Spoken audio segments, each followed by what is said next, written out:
ਅਕਾਲ youth ਅਤੇ ਹੋਰਨਾਂ ਪੰਥਕ ਆਗੂਆਂ ਨੇ ਸ਼੍ਰੋਮਣੀ ਗੁਰਦੁਆਰਾ ਪ੍ਰਬੰਧਕ ਕਮੇਟੀ ਉੱਤੇ ਦੋਸ਼ ਲਗਾਏ ਹਨ ਕਿ ਗੁਰਦੁਆਰਾ ਅੰਬ ਸਾਹਿਬ ਮੁਹਾਲੀ ਦੇ ਨਾਂ ਤੇ ਦਾਨ ਦਿੱਤੀ ਜ਼ਮੀਨ ਕੋਡੀਆਂ ਦੇ ਭਾਅ ਵੇਚੀ ਗਈ ਹੈ। ਚੰਡੀਗੜ੍ਹ ਵਿੱਚ ਪੱਤਰਕਾਰਾਂ ਨਾਲ ਗੱਲਬਾਤ ਕਰਦਿਆਂ ਅਕਾਲ ਯੂਥ ਦੇ ਆਗੂ ਜਸਵਿੰਦਰ ਸਿੰਘ ਰਾਜਪੁਰਾ, ਗੁਰਚਰਨ ਸਿੰਘ ਹਵਾਰਾ ਅਤੇ ਹੋਰਨਾਂ ਨੇ ਕਿਹਾ ਕਿ ਮੁਹਾਲੀ ਦੇ 에ਅਰਪੋਰਟ ਕੋਲ 66 ਕਰੋੜ ਦੀ ਜ਼ਮੀਨ 19 ਕਰੋੜ ਨੂੰ ਵੇਚੀ ਗਈ ਹੈ, ਜਿਸ ਦੇ ਵਿਰੋਧ ਵਿੱਚ ਅੱਜ ਪਿਛਲੇ ਮੁੱਖ ਦਫ਼ਤਰ ਸ੍ਰੀ ਹਰਿਮੰਦਰ ਸਾਹਿਬ ਅੰਮ੍ਰਿਤਸਰ ਵਿਖੇ 10 ਅਪ੍ਰੈਲ ਨੂੰ ਧਰਨਾ ਦਿੱਤਾ ਜਾਵੇਗਾ।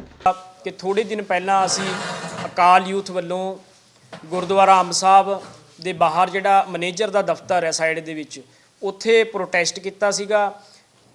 ਪ੍ਰੋਟੈਸਟ ਕਰਨ ਦਾ ਕਾਰਨ ਇਹੀ ਸੀ ਕਿ ਸ਼੍ਰੋਮਣੀ ਗੁਰਦੁਆਰਾ ਪ੍ਰਬੰਧਕ ਕਮੇਟੀ ਵੱਲੋਂ ਗੁਰਦੁਆਰਾ ਅੰਬ ਸਾਹਿਬ ਦੀ ਜਿਹੜੀ ਕਰੋੜਾਂ ਰੁਪਏ ਦੀ ਜ਼ਮੀਨ ਹੈ ਉਹ ਧੋਖੇ ਦੇ ਨਾਲ, ਫਰੇਬ ਦੇ ਨਾਲ ਉਹਨੂੰ ਵੇਚਿਆ ਜਾ ਰਿਹਾ, ਕਿਉਂਕਿ 2012 ਤੇ 13 ਦਰਮਿਆਨ ਵੀ ਜਿਹੜੀ 23 ਕਿੱਲੇ ਜ਼ਮੀਨ ਹੈ ਸੈਣੀ ਮਾਜਰੇ ਜਿਹੜਾ ਇਲਾਕਾ ਪੈਂਦਾ, ਐਰੋ ਸਿਟੀ ਉਹਨੂੰ ਕਹਿੰਦੇ ਨੇ, ਹੁਣ 에ਅਰਪੋਰਟ ਦੇ ਨੇੜੇ ਉਹ ਥਾਂ ਹੈ, ਜਿਹੜੀ ਇੱਕ ਬੀਬੀ ਨੇ ਇਸ ਕਰਕੇ ਦਾਨ ਦੇ ਵਿੱਚ ਦਿੱਤੀ ਸੀ ਕਿ ਉੱਥੇ ਗਰੀਬਾਂ ਦੇ ਲਈ ਕੋਈ ਹਸਪਤਾਲ ਬਣਾ ਦਿਓ, ਗਰੀਬ ਬੱਚਿਆਂ ਦੇ ਲਈ, ਸਿੱਖ ਬੱਚਿਆਂ ਦੇ ਲਈ ਕੋਈ ਸਕੂਲ ਬਣਾ ਦਿਓ, ਜਾਂ ਬੜੇ ਲੋਕੀ ਜਿਹੜੇ PGI ਜਿਹੜੇ ਰਹਿੰਦੇ ਇਲਾਜ ਕਰਨ ਲਈ ਲੋਕੀ ਜਾਂਦੇ ਨੇ ਉਹ ਤਾਂ ਕਿ ਇੱਥੇ ਰਹਿ ਸਕਣ, ਉੱਥੇ ਕੋਈ ਉਹਨਾਂ ਨੂੰ ਕੋਈ ਦਿੱਕਤ ਨਾ ਹੋਵੇ ਕਿਰਾਏ ਦੀ, ਜਾਂ ਕੋਈ ਫ੍ਰੀ ਦੇ ਵਿੱਚ ਰਹਿ ਸਕਣ। ਪਰ ਜਿਹੜੀ ਸ਼੍ਰੋਮਣੀ ਕਮੇਟੀ ਹੈ ਇਹਦੇ ਵੱਲੋਂ 12 ਤੇ 13 ਦਰਮਿਆਨ ਉਹਦੇ ਚੋਂ 11.5 ਤੋਂ 12 ਕਿੱਲੇ ਜਿਹੜੀ ਜ਼ਮੀਨ ਵੇਚੀ ਗਈ ਹੈ। ਉਸ ਨੂੰ ਸੁਣ ਕੇ ਵੀ ਤੁਸੀਂ ਹੈਰਾਨ ਹੋ ਜਾਓਗੇ ਉਹਦੀ ਕੀਮਤ ਨੂੰ। ਉਹਦੀ ਜਿਹੜੀ ਐਕਚੁਅਲ ਕੀਮਤ ਸੀ 66 ਕਰੋੜ ਰੁਪਏ ਦੀ ਉਹ ਜ਼ਮੀਨ ਬਣਦੀ ਸੀਗੀ ਉਸ ਸਮੇਂ, ਤੇ ਉਹ ਜਿਹੜੀ ਜ਼ਮੀਨ ਹੈ ਸਿਰਫ 19 ਕਰੋੜ ਰੁਪਏ ਦੀ ਵੇਚਦੀ ਹੈ। ਤੇ ਬਦਲੇ 'ਚ ਇਹਨਾਂ ਨੇ ਮਲੇਰਕੋਟਲੇ ਦੇ ਲਾਗੇ ਜ਼ਮੀਨ ਲਈ ਹੈ ਸ਼੍ਰੋਮਣੀ ਕਮੇਟੀ ਨੇ 2013 ਦੇ ਵਿੱਚ ਹੀ ਸਿਰਫ 14 ਕਰੋੜ ਦੀ। ਉਹਦੀ ਅੱਜ ਜਿਹੜੀ ਕੀਮਤ ਰਹਿ ਗਈ ਹੈ ਸਿਰਫ 9 ਕਰੋੜ। ਕਿੱਥੇ ਅੱਜ ਜਿਹੜੀ ਕੀਮਤ ਹੈ, ਜਿਹੜੀ ਜ਼ਮੀਨ ਵੇਚੀ ਹੈ ਇਹਨਾਂ ਨੇ 19 ਕਰੋੜ 65 ਲੱਖ ਦੀ, ਉਹਦੀ ਅੱਜ ਕੀਮਤ ਹੈ 66 ਕਰੋੜ। ਤੇ ਅੱਜ ਮਲੇਰਕੋਟਲੇ ਵਾਲੀ ਜ਼ਮੀਨ ਹੈ 14 ਕਰੋੜ ਦੀ, ਉਹਦੀ ਕੀਮਤ ਰਹਿ ਗਈ ਹੈ ਸਿਰਫ 9 ਕਰੋੜ। ਤੁਸੀਂ ਦੇਖੋ ਕਿ ਇੰਨਾ ਵੱਡਾ ਘਾਟਾ ਜਿਹੜਾ ਗੁਰੂ ਦੀ ਗੋਲਕ ਨੂੰ ਪਾਇਆ ਜਾ ਰਿਹਾ, ਗੁਰੂ ਦੀ ਗੋਲਕ ਦੀ ਲੁੱਟ ਖਸੁੱਟ ਕੀਤੀ ਜਾ ਰਹੀ ਹੈ, ਉਹਦਾ ਕੋਈ ਇਹਨਾਂ ਕੋਲੇ ਜਵਾਬ ਨਹੀਂ, ਕੋਈ ਇਹਨਾਂ ਲੋਕਾਂ ਦੇ ਕੋਲੇ ਹਿਸਾਬ ਨਹੀਂ ਕਿ ਜਿਹੜਾ ਗੁਰੂ ਘਰ ਦਾ ਜਿਹੜਾ ਪੈਸਾ ਉਹ ਕਿੱਥੇ ਜਾ ਰਿਹਾ। ਜਦੋਂ ਕਿ ਉਹ ਮੁਹਾਲੀ ਦੀ ਸੰਗਤ ਵਾਸਤੇ, ਸਾਹਿਬਜ਼ਾਦਾ ਅਜੀਤ ਸਿੰਘ ਨਗਰ ਦੀ ਸੰਗਤ ਵਾਸਤੇ ਉਹ ਬੀਬੀ ਨੇ ਜ਼ਮੀਨ ਦਾਨ ਕੀਤੀ ਸੀ, ਤੇ ਬਦਲੇ 'ਚ ਇਹਨਾਂ ਨੇ ਮਲੇਰਕੋਟਲੇ ਕਿਉਂ ਲਈ ਹੈ? ਮੁਹਾਲੀ ਦੀ ਸੰਗਤ ਨੂੰ ਉਸ ਗੱਲ ਦਾ ਕੀ ਫਾਇਦਾ ਹੋਇਆ? ਫਿਰ ਇੱਥੇ ਮੈਂ ਦੂਜੀ ਗੱਲ ਐਡ ਕਰਦੇ ਹਾਂ ਕਿ ਸ਼੍ਰੋਮਣੀ ਕਮੇਟੀ ਵੱਲੋਂ ਹੁਣ 40 ਕਰੋੜ ਘਾਟੇ ਵਾਲਾ ਬਜਟ ਪਾਸ ਕੀਤਾ ਗਿਆ, ਜਿਹੜਾ ਸਿੱਖ ਇਤਿਹਾਸ 'ਚ ਅੱਜ ਤੱਕ ਨਹੀਂ ਹੋਇਆ ਕਿ ਗੁਰੂ ਦੀ ਗੋਲਕ ਘਾਟੇ 'ਚ ਗਈ ਹੋਵੇ। ਅਸੀਂ ਮੰਨਦੇ ਹਾਂ ਕਿ ਕਰੋਨਾ ਕਰਕੇ ਕੁਝ ਦਿੱਕਤਾਂ ਆ ਸਕਦੀਆਂ ਨੇ, ਪਰ ਇਹਨਾਂ ਵੱਲੋਂ ਵੱਡੇ ਵੱਡੇ ਜਿਹੜੇ ਘਪਲੇ ਕੀਤੇ ਜਾ ਰਹੇ ਨੇ ਗੁਰੂ ਦੀ ਗੋਲਕ ਦੇ ਉੱਤੇ, ਉਸ ਕਰਕੇ ਜਿਹੜੀ ਸ਼੍ਰੋਮਣੀ ਕਮੇਟੀ ਦੀ ਗੋਲਕ ਹੈ ਉਹ ਘਟੀ ਹੈ, ਨਾ ਕਿ ਕਰੋਨਾ ਕਰਕੇ। ਕਰੋਨਾ ਕਰਕੇ ਅਸੀਂ ਮੰਨਦੇ ਹਾਂ ਵੀ ਕੁਝ ਗੱਲਾਂ ਦਾ ਜ਼ਰੂਰ ਫਰਕ ਪੈਂਦਾ, ਪਰ ਵੱਡਾ ਜਿਹੜਾ ਫਰਕ ਪਿਆ ਉਹ ਇਸ ਕਰਕੇ ਪਿਆ ਕਿ ਇਹਨਾਂ ਨੇ ਗੁਰੂ ਦੀ ਗੋਲਕ ਦੇ ਨਾਲ ਵੱਡੇ ਵੱਡੇ ਜਿਹੜੇ ਘਪਲੇ ਕੀਤੇ ਨੇ। ਤੇ ਤੀਜਾ ਵਿਸ਼ਾ ਸਾਡਾ ਇਹ ਹੈ ਕਿ ਗੁਰੂ ਗ੍ਰੰਥ ਸਾਹਿਬ ਜੀ ਦੇ ਜਿਹੜੇ ਅਨੇਕਾਂ ਸਰੂਪ ਸੀਗੇ, 328 ਸਰੂਪ ਨੇ, ਉਹ ਲਾਪਤਾ ਹੋਏ ਨੂੰ ਕਿੰਨਾ ਸਮਾਂ ਹੋ ਗਿਆ। ਅੱਜ ਸ਼੍ਰੋਮਣੀ ਕਮੇਟੀ ਦੇ ਇੱਕ ਵੀ ਮੈਂਬਰ ਦੇ ਕੋਲ ਕੋਈ ਜਵਾਬ ਹੈ ਕਿ ਉਹ ਸਰੂਪ ਗਏ ਕਿੱਥੇ? ਸਾਡੇ ਲਈ ਗੁਰੂ ਗ੍ਰੰਥ ਸਾਹਿਬ ਜੀ ਦੇ ਉੱਤੇ ਕੋਈ ਵੀ ਚੀਜ਼ ਨਹੀਂ ਹੈਗੀ। ਅੰਤਮ ਸਾਡੇ ਗੁਰੂ ਗ੍ਰੰਥ ਸਾਹਿਬ ਜੀ ਨੇ, ਤੇ ਉਹਨਾਂ ਦੇ ਜਿਹੜੇ ਸਰੂਪ ਇੱਦਾਂ ਲਾਪਤਾ ਹੋਣੇ ਤੇ ਸ਼੍ਰੋਮਣੀ ਕਮੇਟੀ ਕੋਲ ਕਿਸੇ ਵੀ ਕਿਸਮ ਦਾ ਜਵਾਬ ਨਾ ਹੋਣਾ ਕਿ ਉਹ ਗਏ ਕਿੱਥੇ ਨੇ, ਸਾਨੂੰ ਦੱਸਤਾ ਦਿਓ ਵੀ ਉਹ ਸਰੂਪ ਕਿੱਥੇ ਗਏ ਨੇ। ਸੋ ਇਹ ਸਾਰੀ ਗੱਲਾਂ ਨੂੰ ਲੈ ਕੇ ਅਸੀਂ ਬਾਪੂ ਗੁਰਚਰਨ ਸਿੰਘ ਜੀ ਬੈਠੇ ਨੇ, ਐਡਵੋਕੇਟ ਚਹਿਲ ਸਾਹਿਬ ਬੈਠੇ ਨੇ, ਇਹਨਾਂ ਦੀ ਅਗਵਾਈ ਦੇ ਵਿੱਚ 10 ਅਪ੍ਰੈਲ ਨੂੰ ਸ਼੍ਰੀ ਅੰਮ੍ਰਿਤਸਰ ਸਾਹਿਬ ਵਿਖੇ ਸ਼੍ਰੋਮਣੀ ਕਮੇਟੀ ਜਿਹੜਾ ਦਫ਼ਤਰ ਹੈ ਉਹਦੇ ਬਾਹਰ ਇੱਕ ਬਹੁਤ ਵੱਡਾ ਵਿਰੋਧ ਪ੍ਰਦਰਸ਼ਨ ਕਰਾਂਗੇ, ਤਾਂ ਕਿ ਜਿਹੜੀ ਸਾਡੀ ਗੁਰੂ ਦੀ ਗੋਲਕ ਹੈ ਉਹਦੀ ਲੁੱਟ ਖਸੁੱਟ ਕੀਤੀ ਜਾ ਰਹੀ ਹੈ ਸ਼੍ਰੋਮਣੀ ਕਮੇਟੀ ਵੱਲੋਂ, ਬਾਦਲ ਪਰਿਵਾਰ ਦੇ ਢਹੇ ਚੜ੍ਹ ਕੇ ਉਹਨੂੰ ਅਸੀਂ ਬੰਦ ਕਰਾ ਸਕੀਏ।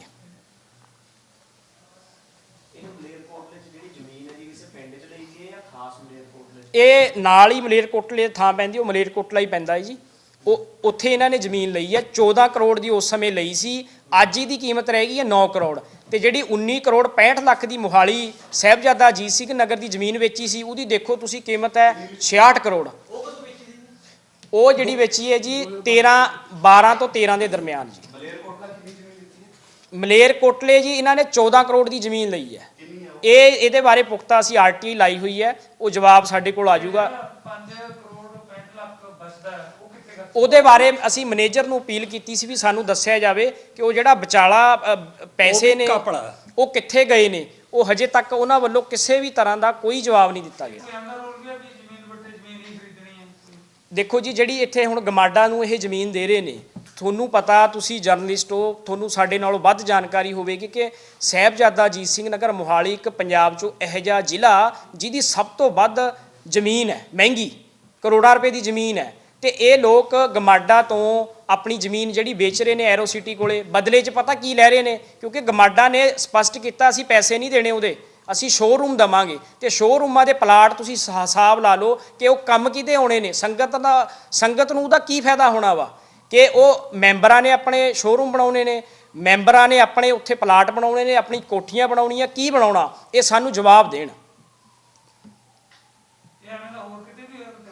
ਦੇਖੋ ਜੀ, ਇਸ ਤਰ੍ਹਾਂ ਦੇ ਬਹੁਤ ਘਪਲੇ ਹੋਏ ਆ, ਕਿਉਂਕਿ ਜਿਹੜਾ ਸ਼੍ਰੋਮਣੀ ਕਮੇਟੀ ਤੇ ਕਬਜ਼ਾ ਹੈ ਨਾ, ਉਹ ਇੱਕ ਪਰਿਵਾਰ ਦਾ, ਬਾਦਲ ਪਰਿਵਾਰ ਦਾ ਕਬਜ਼ਾ। ਅੱਜ ਤੱਕ ਨਾ ਤਾਂ ਉੱਥੇ ਕੋਈ ਤਕੜੀ ਆਪੋਜੀਸ਼ਨ ਆਈ ਹੈ ਵੀ ਇਹਨਾਂ ਨੂੰ ਹਿਸਾਬ ਕਿਤਾਬ ਪੁੱਛ ਸਕੇ, ਇਸ ਕਰਕੇ ਮਨਮਰਜ਼ੀਆਂ ਕਰਦੇ ਰਹੇ। ਜਿਹੜਾ ਦੇਖੋ ਹੁਣ ਸਰਦਾ ਦਾ ਇੱਕ ਪੈਸਾ ਸੰਗਤਾਂ ਦਾ ਉਹਦੇ ਆਪਣੀ ਸਿਆਸਤ ਵਾਸਤੇ ਵਰਤਦੇ ਰਹੇ, ਉਹਦੀ ਮਿਸਯੂਜ਼ ਕਰਦੇ ਰਹੇ। ਇਸ ਤਰ੍ਹਾਂ ਦੇ ਬਹੁਤ ਘਪਲੇ ਆ ਜਿਹੜੇ ਆ ਰਹੇ ਆ। ਇੱਕ ਆਉਂਦੇ ਦਿਨਾਂ 'ਚ ਅਸੀਂ ਹੋਰ ਫਤਿਆਬਾਦ ਜ਼ਮੀਨ ਹੈ ਉਹ ਗੁਰੂ ਘਰ ਦੀ, ਬਹੁਤ ਵੱਡਾ ਸਕੈਂਡਲ ਹੈ, ਉਹ ਲੈ ਕੇ ਤੁਹਾਡੇ ਸਾਹਮਣੇ ਆ ਰਹੇ ਹਾਂ, ਕਿਉਂਕਿ ਉਹ ਦਿੱਲੀ ਕਮੇਟੀ ਨਾਲ ਜੁੜਿਆ ਵਾ।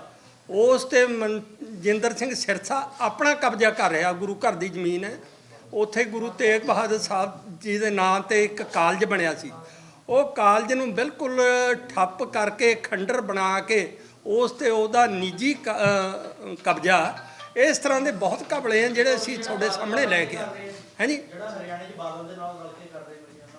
ਹਾਂ, ਬਿਲਕੁਲ ਜੀ, ਬਹੁਤ ਤਰ੍ਹਾਂ ਇਸ ਤਰ੍ਹਾਂ ਦੇ ਸਾਰਾ ਦੇਖੋ। ਉੱਥੇ ਵੀ ਜਿਹੜਾ ਉਸ ਦਿੱਲੀ ਕਮੇਟੀ ਤੇ ਵੀ ਲੇਬਲ ਲੱਗਦਾ ਉਹ ਬਾਦਲ ਦਾ ਹੀ ਲੱਗਦਾ। ਹੁਣ ਇਲੈਕਸ਼ਨ ਵੀ ਉਸ ਤੇ ਲੜ ਰਹੀ ਹੈ, ਇਸ ਕਰਕੇ ਉਹ ਇਸੇ ਪੈਟਰਨ ਤੇ ਕੰਮ ਕਰ ਰਹੀ ਹੈ ਦਿੱਲੀ ਕਮੇਟੀ ਵੀ।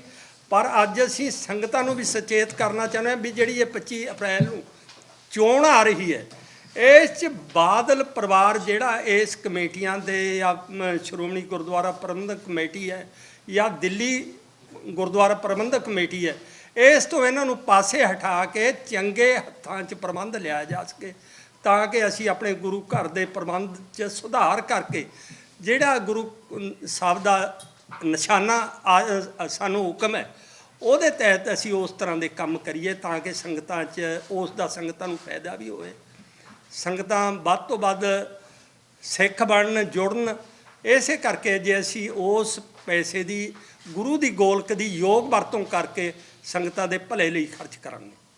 ਜਿਹੜੇ ਤੁਸੀਂ ਦੱਸਿਆ ਕਿ ਸੈਣੀ ਮਾਜਰਾ ਦੇ ਜਿਨ੍ਹਾਂ ਨੇ ਇਹ ਜ਼ਮੀਨ ਦਿੱਤੀ ਸੀ, ਕੀ ਉਹ ਹੈਗੇ ਨੇ ਹਜੇ ਜਾਂ ਵਿਦੇਸ਼ 'ਚ ਰਹਿੰਦੇ ਨੇ? ਦੇਖੋ ਜੀ, ਉਹ ਵੀ ਅਸੀਂ ਸੰਪਰਕ ਕੀਤਾ ਸੀਗਾ, ਉਹਨਾਂ ਨੇ ਸਾਹਮਣੇ ਆਉਣ ਤੋਂ ਜਿਹੜਾ ਫਿਲਹਾਲ ਮਨਾ ਕੀਤਾ। ਅਸੀਂ ਕੋਸ਼ਿਸ਼ ਕਰ ਰਹੇ ਹਾਂ ਵੀ ਉਹਨਾਂ ਨੂੰ ਇੱਥੇ ਪ੍ਰੈਸ ਕਾਨਫਰੰਸ 'ਚ ਲਿਆ ਕੇ ਬਿਠਾਇਆ ਜਾਵੇ ਕਿ ਜਿਹੜੀ ਉਹਨਾਂ ਵੱਲੋਂ ਸ਼ਰਧਾ ਦੇ ਨਾਲ ਜਿਹੜੀ ਜ਼ਮੀਨ ਹੈ ਗੁਰੂ ਘਰ ਦੇ ਲਈ ਮਤਲਬ ਦਾਨ 'ਚ ਦਿੱਤੀ ਸੀ, ਉਹਦਾ ਅੱਜ ਕੀ ਸੌਦੇਬਾਜ਼ੀਆਂ ਹੋ ਰਹੀਆਂ ਨੇ।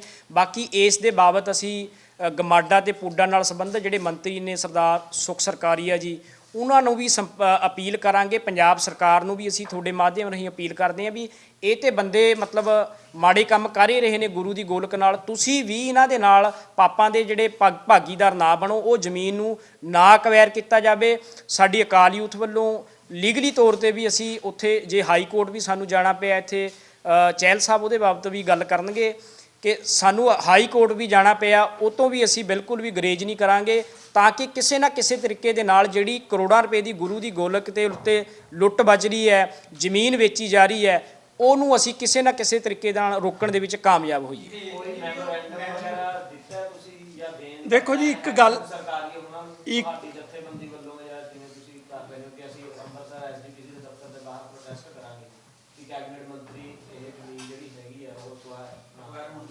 ਇੱਕ ਗੱਲ ਅਸੀਂ ਸਪਸ਼ਟ ਕਰ ਦਈਏ। ਕੁਛ ਦਿਨ ਪਹਿਲਾਂ ਅਸੀਂ ਗੁਰਦੁਆਰਾ ਅੰਬ ਸਾਹਿਬ ਨਾ, ਤੁਹਾਡਾ ਮੀਡੀਆ ਵੀ ਉਸ ਟਾਈਮ ਪਹੁੰਚਿਆ ਬਈ ਸੀ ਉੱਥੇ ਅਸੀਂ ਪ੍ਰੋਟੈਸਟ ਕਰਿਆ ਸੀ, ਮੈਮੋਰੈਂਡਮ ਵੀ ਮੈਨੇਜਰ ਨੂੰ ਦਿੱਤਾ ਸੀ। ਉਸ ਦੇ ਜਵਾਬ 'ਚ ਜਿਹੜਾ ਮੈਨੇਜਰ ਨੇ ਜਵਾਬ ਦਿਆ ਨਾ ਉਹਦਾ, ਉਹ ਕਹਿੰਦਾ ਇਹ ਜਿਹੜਾ ਹੋਇਆ ਉਹ ਪਿਛਲੇ ਮੈਨੇਜਰ ਦੀ ਉਸ 'ਚ ਜਾਂ ਪਿਛਲੇ ਪ੍ਰਧਾਨ ਦੀ ਦੇਖ ਰੇਖ 'ਚ ਹੋਇਆ। ਇਸ ਦਾ 3 ਮਹੀਨੇ ਦਾ ਪ੍ਰੋਸੈਸ ਹੁੰਦਾ। ਕਹਿੰਦਾ ਜੇ ਕੋਈ ਗੁਰੂ ਘਰ ਦੀ ਜਾਇਦਾਦ 'ਤੇ ਕੋਈ ਇਤਰਾਜ਼ ਕਰਦਾ ਨਾ, ਉਹ 3 ਮਹੀਨੇ ਦੇ ਅੰਦਰ ਅੰਦਰ ਹਾਜ਼ਰ ਕਰਨਾ ਚਾਹੀਦਾ। ਪਰ ਕਿਸੇ ਨੇ ਕਹਿੰਦਾ ਵਿਰੋਧ ਨਹੀਂ ਕਰਿਆ, ਇਸ ਕਰਕੇ ਉਹ ਪਿਛਲੀ ਕਮੇਟੀ 'ਤੇ ਦੋਸ਼ ਸਾਰਾ ਲਾ ਰਿਹਾ। ਉਹ ਮੰਨ ਗਏ ਹੈ ਜੀ। ਨਹੀਂ ਸਹਿਮਤੀ ਤਾਂ ਹੈ। ਫੈਮਿਲੀ ਦੇਖੋ ਕੋਈ ਉਹ ਨਹੀਂ, ਦੇਖੋ ਜਿਹਦੀ ਸ਼ਰਧਾ ਉਹਦੀ ਇੱਥੇ ਸੀ, ਜਿਹਨੇ ਦਾਨ ਦਈ ਹੈ ਕੋਈ 23 ਕਿੱਲੇ ਛੋਟੀ ਜਾਇਦਾਦ ਨਹੀਂ, ਉਹਦੀ ਸ਼ਰਧਾ ਦੇਖੋ ਕਿੰਨੀ ਹੈ ਗੁਰੂ ਘਰ ਤੇ। ਨਹੀਂ ਇਹਨਾਂ ਨੇ ਬਿਲਕੁਲ ਨਹੀਂ ਦੱਸਿਆ। ਜੋ ਇਹਨਾਂ ਨੇ ਐਗਜੈਕਟਿਵ 'ਚ ਉਹ ਮਤਾ ਪਾਸ ਕਰਕੇ ਉਹ ਦਈ ਹੈ ਨਾ, ਉਹ ਆਪਣੀ ਨਾਲ ਦਈ ਹੈ। ਉਹ ਇਸ ਤੋਂ ਪਹਿਲਾਂ ਜਿਹੜਾ ਪ੍ਰਧਾਨ ਹੈ ਗੋਬਿੰਦ ਸਿੰਘ ਲੌਂਗੋਵਾਲ, ਉਹਦੀ ਦੇਖ ਰੇਖ ਸਾਰਾ ਹੋਇਆ। ਜਿਹੜਾ 2012 ਤੋਂ 13 ਦਰਮਿਆਨ ਜ਼ਮੀਨ ਵੇਚੀ ਗਈ ਹੈ, ਉਹ ਸਰਦਾਰ ਮੱਕੜ ਸੀਗੇ। ਉਹਨਾਂ ਦੇ 2010 ਤੋਂ ਇਹ ਸਟੇਟਮੈਂਟਾਂ ਆਉਣੀਆਂ ਸ਼ੁਰੂ ਹੋ ਗਈਆਂ ਸੀਗੀਆਂ। ਜਿੱਦਾਂ ਉਸ ਸਮੇਂ ਵੀ ਸਿੱਖ ਜਥੇਬੰਦੀਆਂ ਨੇ ਰੌਲਾ ਪਾਇਆ ਸੀਗਾ ਕਿ ਅਸੀਂ ਗੁਰੂ ਘਰ ਦੀ 1 ਇੰਚ ਵੀ ਜ਼ਮੀਨ ਜਿਹੜੀ ਨਹੀਂ ਵੇਚਣ ਦੇਵਾਂਗੇ, ਹੈ ਨਾ। ਉਹ ਅੱਜ ਵੀ ਤੁਸੀਂ ਆਨਲਾਈਨ ਸਟੇਟਮੈਂਟ ਉਹਨਾਂ ਦੀ ਮੌਜੂਦ ਹੈ। ਪਰ ਹੋਇਆ ਕਿ ਉਹ ਸਿਰਫ 19 ਕਰੋੜ ਦੇ ਵਿੱਚ, ਮਤਲਬ ਜਿਹੜੀ 66 ਕਰੋੜ ਜਿਹਦੀ ਕੀਮਤ ਬਣਦੀ ਹੈ, ਉਹ ਸਿਰਫ 19 ਕਰੋੜ ਦੇ ਵਿੱਚ ਮਤਲਬ ਵੇਚਦੀ ਇਹਨਾਂ ਲੋਕਾਂ ਨੇ ਉਸ ਸਮੇਂ। ਨਾਲੇ ਸਭ ਤੋਂ ਵੱਡੀ ਇਹ ਗੱਲ ਹੈ ਕਿ ਜਿਹੜੀ ਜ਼ਮੀਨ ਮੋਹਾਲੀ ਦੀ ਸੰਗਤ ਲਈ ਹੈ, ਉੱਥੇ ਜੰਗਲ 'ਚ ਮਲੇਰਕੋਟਲੇ ਲੈਣ ਦਾ ਸੰਗਤ ਨੂੰ ਕੀ ਫਾਇਦਾ? ਉੱਥੇ ਬਣਾਇਆ ਕੀ ਹੈ? ਸਿਰਫ ਖੇਤ ਨੇ। ਉੱਥੇ ਜਿਹੜੀ ਫਸਲ ਆਉਂਦੀ ਆ ਉਹਦਾ ਇਹ ਠੇਕਾ ਲੈ ਲੈਂਦੇ ਨੇ। ਬਈ ਇੰਨੀ ਕੁ ਗੱਲ ਹੈ। ਤੁਸੀਂ 66 ਕਰੋੜ ਦੀ ਕੀਮਤ ਦੱਸ ਰਹੇ ਹੋ, ਹਾਂਜੀ, ਉਹ ਕਿਸ ਹਿਸਾਬ ਨਾਲ ਤੁਸੀਂ ਦੇਖੋ ਜੀ, ਇਸ ਦੇ ਬਾਬਤ ਸਾਡੀ ਟੀਮ ਬੈਠੀ ਸੀਗੀ। ਉਹਨਾਂ ਨੇ ਜ਼ਮੀਨ ਦੀ ਪਮੈਸ਼ ਲਈ ਹੈ ਕਿ ਮੋਹਾਲੀ ਜ਼ਿਲ੍ਹੇ ਦੀ ਜਿਹੜੀ ਜ਼ਮੀਨ ਹੈ ਉਹਦੀ ਅੱਜ ਜਿਹੜੀ ਕੀਮਤ ਹੈ ਉਹ ਕਿੰਨੀ ਬਣਦੀ ਹੈ, 11.5 ਕਿੱਲਾਂ ਦੀ। ਜਿਹੜੇ ਇੱਥੋਂ ਦੇ ਜਿਹੜੇ ਡੀਲਰ ਹੈ ਉਹਨਾਂ ਨਾਲ ਵੀ ਅਸੀਂ ਕੰਟੈਕਟ ਕੀਤਾ ਸੀਗਾ। ਉਹਨਾਂ ਦੇ ਦੱਸਣ ਮੁਤਾਬਕ ਇਹ ਜਿਹੜੀ ਜ਼ਮੀਨ ਹੈ ਅੱਜ, ਜੇ ਮੋਹਾਲੀ ਜ਼ਿਲ੍ਹੇ 'ਚ ਉਹ ਜ਼ਮੀਨ ਹੁੰਦੀ ਤੇ 66 ਕਰੋੜ ਰੁਪਏ ਦੀ ਬਣਦੀ ਹੈ। ਤੇ ਜਿਹੜੀ ਉੱਥੇ ਕਿਉਂਕਿ ਬਾਕੀ ਪੰਜਾਬ ਦੇ ਵਿੱਚ ਜਿਹੜੀ ਪ੍ਰੋਪਰਟੀ ਦਾ ਬਹੁਤ ਥੱਲੇ ਗ੍ਰਾਫ ਆਇਆ।